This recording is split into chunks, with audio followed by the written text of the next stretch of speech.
Previously, na-release na ang One Piece live action series sa Netflix. At iba't ibang opinyon, sarit-saring reaksyon ang ating natunghayan sa mundo ng social media. Marami ang natuwa at marami rin ang nangbabash sa One Piece. Halina't panoorin ang mga komento ng mga tao sa Netflix live action series ng One Piece. Let's go! So yun na nga mga tol, at uumpisahan natin dito no sa video ni Claro the Third na naman ulit tayo, no? Kasi mukhang si Claro the Third pa lang ang sa mga vlogger ngayon dito ang medyo nagko-comment. Wala pa ako masyadong makita, no? So play natin, play.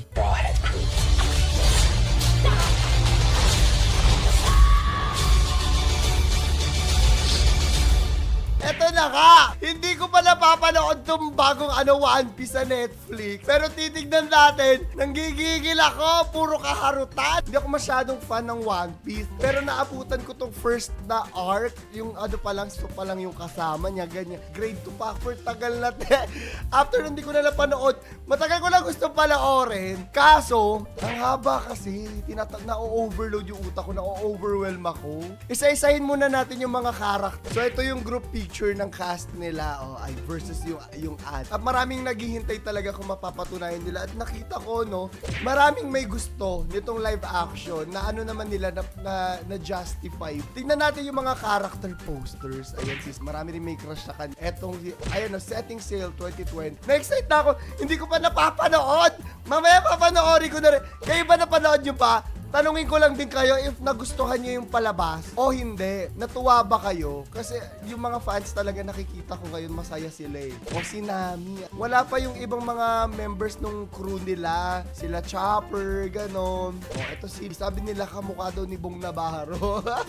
Hindi ko alam, hindi ko makita. Usually yung mga scores medyo divisive. Nakita ko yung mga scores turn eh. Dito sa part na to, no, yung mga masasabi ko lang dito, no, so far sa napanood nating part as of now sa mga sinabi ni Claro the Third, ay alam mo talaga hindi siya masyadong maano sa One Piece. Kumbaga hindi talaga siya, gaya ng sabi niya, hindi talaga siya nanonood or fan. So alam mo na medyo general yung comment niya ngayon, at mukhang kahit hindi siya fan or hindi talaga siya nanonood ng One Piece, ay naging interesado siya dito sa live action series, no? Kasi nga naman, 'di ba, yung anime ay medyo mahaba na rin talaga yung mga episodes, at kung hindi mo naman talaga gusto panoorin or hindi mo gusto yung mahabang pasakalye or lakad ng story line, ay dito pagdating sa live action, sa tingin ko magugustuhan ng marami talaga, kahit yung hindi fan ng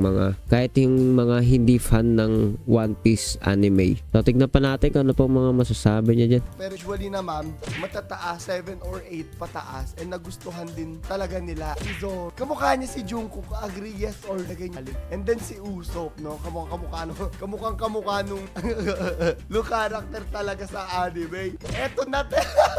Natawa ko. Kamukha nung sa live action si Yuso, pero yung ilong hindi nagaya. hindi nga kasi makatotohanan din talaga pagka ginaya mo yung anime sa real life na katulad niyan live action, no? Magiging awkward na yun pagka ginaya yung mismong ilong ni Usopp. Pero nakita ko maganda daw talaga, very enjoyable talaga daw. Tapos matutuwa naman yung mga fans. Marami nga lang nawala kasi mahaba yung One Piece. Syempre hindi naman nila masisiksik sa ilang episode. 8 episodes, 10 episodes, diba? Nakakatuwa lang din. O eto, ano to? Para kanino ka bumabang? Para sa akong mga anak. Bakit? Dati, walang-wala talaga ako. Kahit Apa man ang apag. pangbaon, wala akong maibigay. So it was a disappointment para sa Ano to? Ano nangyayari dito? Bakit Nescafe? akin. Kasi as a father, di ba, gusto mong maibigay sa mga anak mo yung kailangan nila. Ano to? Hindi ko po naintindihan. Pasensya na po kayo. Para sa akin, parang si Luffy yung pinaka-cute sa kanya. Nakita ko rin interview niya, di ba, yung umiiyak siya. Kaya hindi mo ma-hate talaga yung ngayon. Nakita mo yung hard work nila dun sa palaba. Kaya ang daming nagro-root na maayos nila. No? Nakakatuwa lang kasi parang na-justify naman nila. Sabi nga nila, parang may nakita akong post na na-break na yung curse ng mga live action. Kasi aminin na natin, usually pag live action, nandyan kasi nakukulangan sa expressions kasi mga anime na malalaki mata yan eh. Eh syempre pag tao, wala naman yung mga effects na nangyayari. Kaya yun yung nilulook forward din nila. And sabi nila, hindi pa ako makapagbigay ng opinion ko, maganda daw. O tignan natin. Excited na rin me. Tinitignan ko rin kasi, tignan nyo itong set. Ito yung mga barko-barko going Mary. Ang ganda. Ang ganda ng effect. So hopefully, ako inaasahan ko lang din na wag sana mag-rely sa effects at sana buhay din yung characters, yung acting, di ba? Buhay din yung acting nila. Hopefully, sana hindi ako ma-disappoint. O tignan pa natin. Yun lahat sabi dito, walang Netflix account. Tandaan mo, pirata tayo. O bayad-bayad din ng Netflix Kahit ang Netflix ay iisang ISP na lang ata, naiinis ako sa Netflix. Hindi ako makanood sa labas. Nakakaloka. Okay na, sige, magbabayad ulit ako ng Netflix this month. Mga pirata dyan Type R kung pirata. Very one. Ito pa, ang ganda ng mga set nila. Nakaka-excite. Yay! Dito sa video ni King of Lighting, bahagya lang naman silipin natin yung mga sasabi nito. Action adaptation is here. Finally! This is, I would argue, been one of the most, if not the most hyped live action. Even more hyped than 2018 Bleach live action. Even more hyped than 2019 Alita Battle Angel live action. The 2017 Death Note live Light Turner. Come on. Hell no. A big ups to the foe though. Of course, the ongoing Kingdom live action films over in Japan that started 2019, and the recent Saint Seiya Knights of the Zodiac movie, which came out this year. Now, you good people, all right, my fellow Homo sape, want an honest take, and I'm gonna tell you my honest take of the One Piece live action that I've watched so far. Which so far is episodes 1 through 5. I have not watched the entire thing, but you know how it is. People need their fix. They need their good stuff ASAP. So I'm gonna compromise here, because in the future I have a more robust video plan for live action, but I'm gonna give you my honest take with relatively no spoilers, like very, very, very spoiler light. The heavy spoilers will come when I do that more robust video after it's all said and done. Honestly, I did try to watch all 8 episodes in a single night, all 8 of them.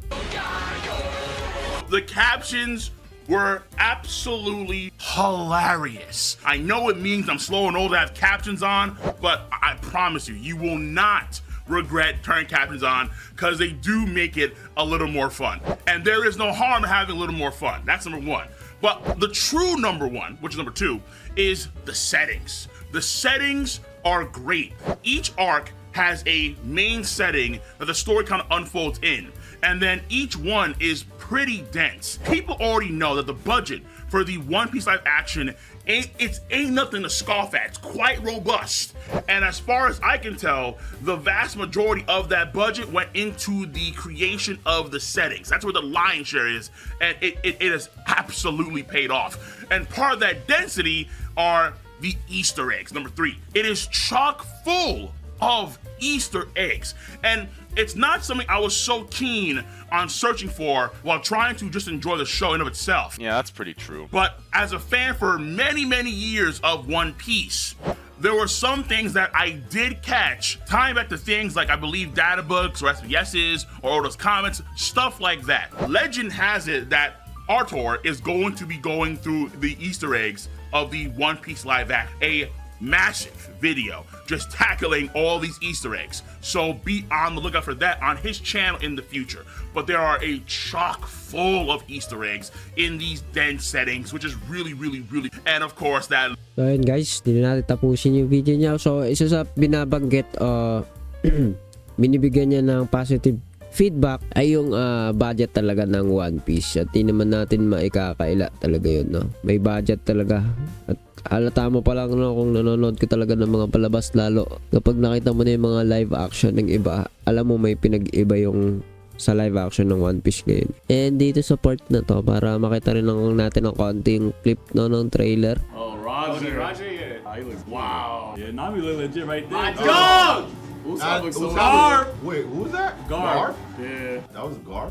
That's Gold Roger Roger. just doesn't look intimidating, that's why. That looked intimidating as hell, bro. He looked like the Joker. Nah, Usopp looks the best. I Yeah, ain't gonna Usopp lie. look mad cool. Him and Zoro look cool as hell. Oh, and in English? Yeah, yeah. Wow. Oh! I remember that moment. Right? Mhm. Oh, the Golden Mary looks so accurate. Oh my god. This is like fight. Ooh. Is that It's a Mihawk? Mihawk sword, yeah. That was Mihawk? Yeah. Buggy! Buggy! Chop chop cannon! That looked Yeah, fire. that looks fire. Okay na yun guys, okay na yun. Sa part na yun, nakita ko rin at naalala ko yung part ng pag-edit nila ko yung effects dun kay Buggy. No? Stick talaga. So, hopefully mapanood natin later. Baka mamaya panoorin din natin. No? And yun na nga. Ayun na nga mga tol. Gaya nga ng sabi natin kanina, marami ang natuwa. Marami ang nambash sa One Piece. But for me, honestly speaking, di ko pa siya pinapanood talaga. Pero so far, talagang sa lahat ng gumawa ng live action, pwede na to. I mean, pwede na ito talaga. Kasi hindi mo naman talaga makokopya o gayang-gaya talaga yung One Piece or any anime sa totoong buhay. Kasi mostly ng anime, fantasy at di talaga nag-i-exist sa real world. So for me, maganda ito. And I can say that it is a must-watch series. And I'm planning to subaybayan na ito. No? Plano ko subaybayan or panoorin talaga ito. Pag nasimulan ng panoorin baka tuloy-tuloy na natin talaga to no? Gaya ng totoong anime o yung original na One Piece. I mean, original din naman to pero yung talagang animation I think susubaybayan din ng iba to kung magiging maganda ang lahat ng takbo dito sa One Piece live action. And lastly, opinion ko lang dun sa mga nambabash sa One Piece live action. I think karamihan hindi naman talaga sila viewer o nanonood ng One Piece. Baka sa ibang anime sila nakafocus o iba talaga pinapanood nila. At kung One Piece talaga ang pinapanood mo ever since, palagay ko just don't mind them na lang. Enjoy na lang natin yung effort ng mga gumawa nitong series na ito. Total, mukhang pinaglaanan naman talaga nila ito ng budget. So yun lang. Ikaw, anong masasabi mo sa One Piece live action series? Comment down below. At kung may suggestion ka, ay huwag kang mahiya. Mag-comment, libre lang yan. And please, hit the subscribe button and notification bell na rin para updated ka sa mga videos natin. Kita ulit sa sunod na video. See ya!